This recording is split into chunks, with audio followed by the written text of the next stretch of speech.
GTA 3 was certainly like no game before it, and at the same time being exactly like the first two games. The extra dimension changed everything.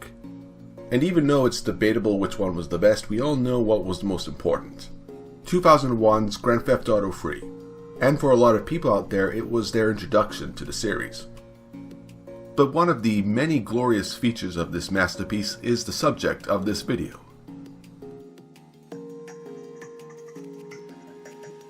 For the beginning act on the bridge with the terrorist attack that allows our silent protagonist to escape, only to live up to the title and jack a car, only to hear the true sounds of Liberty City.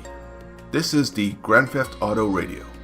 First introduced in the first game in 1997, the GTA radio has been a mainstay for the series, broadcasting its frequencies to the residents and tourists of each map. This detail of realism made the city feel more alive, giving it its own culture and history, making it feel like the real city it's based on, New York City. With several stations dedicated to genres and styles of music, such as the likes of Head Radio playing contemporary hits for the mainstream. Each one is authentic enough to have their own DJ with their own personalities, along with commercial breaks. In fact, you can even find the HQ of Head Radio in the concrete jungle of Liberty City. And this creates some of the most sublime moments for players, as some of the best experiences come from just doing nothing and cruising around the city chilling and just listening to what's on. Or if music's not your taste, you can listen to Laszlo on Shadowbox, a character that returns many times in future installments, with each station's audio lasting for about half an hour. And it feels like the developers made each one for each gang of the city, such as Double Clef FM for the Leons, the Kja for the Yardies, and Game Radio for Southside Hood. I suppose Rise FM is for the Yakuza. No, wait, it's for the Colombian Cartel. Get it? Drugs, house music, stereotypes? And because music isn't cheap, they could really only get more obscure stuff, including royalty-free and half the soundtrack of Scarface. But the big change came in the form of its prequel, Vice City, with 80s classics. Set in Rockstar's version of Miami, it feels like you're playing a time capsule. This time with more recognizable names like Michael Jackson, Run DMC, and Ozzy Osbourne. Along with others, it's these iconic artists that help recreate the time period. It was definitely a more positive view of them considering the way the media was portraying them back around the time it was released. Again, it was the right kind of music that was being played, like new wave, early hip-hop, and espantoso for the Latino community of Vice City. And they would go on to do the same thing with the sequel, based on the states of California and Nevada. And already you get the idea of how big this game was. This time set in the early 90s with the authentic sounds of gangster rap, grunge rock, and Chicago house. Even our nostalgic love for the 70s is well scented with master sounds.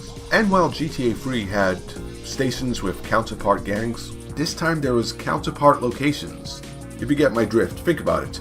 Los Santos has Los Santos Radio, K-Rose is the countryside, San Fierro Underground is San Fierro, and Bounce can be for Las Venturas. I guess you could say Weston Los Santos is CSR, I'm just guessing here. But doing this made you feel more immersed than the other games in the series. And on a personal note, it does star my favorite DJ Hans Uberlander. No voice actor can try hard enough to play someone that fanatical about their job. And then we get the unlovable GTA 4, this time set in the era it came out, and with the big hits that came out around that time as well. It's pretty similar to the music in 3, again fitting the New York setting, this time with a new Eastern European station, Vladivostok FM, to suit the foreign criminal element of the story. There's also classic jazz, and I mean really classic. And despite the game being lackluster, it does add a little bit to it, including that of the journey. And this brings me on to the trailers, proving the point that I never made that GTA advertising is some of the best. That one track gets across everything you need to know. And then there's the latest one to date, GTA 5, skipping this generation's Vice City for San Andreas again, with the modern stuff of Radio Los Santos becoming the norm for West Coast classics. And with this you realize there's very little original stuff now. Everything is now a genre of a subgenre of a subgenre, with one of the last unique original stations coming from Chinatown Wars. You know, through this video I tried to stay away from critiquing the music, but you can't help think that it's better than the stuff being played on the real radio. So if GTA 6 returns to Vice City, what new music do you think they should play? I'll start the ball rolling. Vaporwave.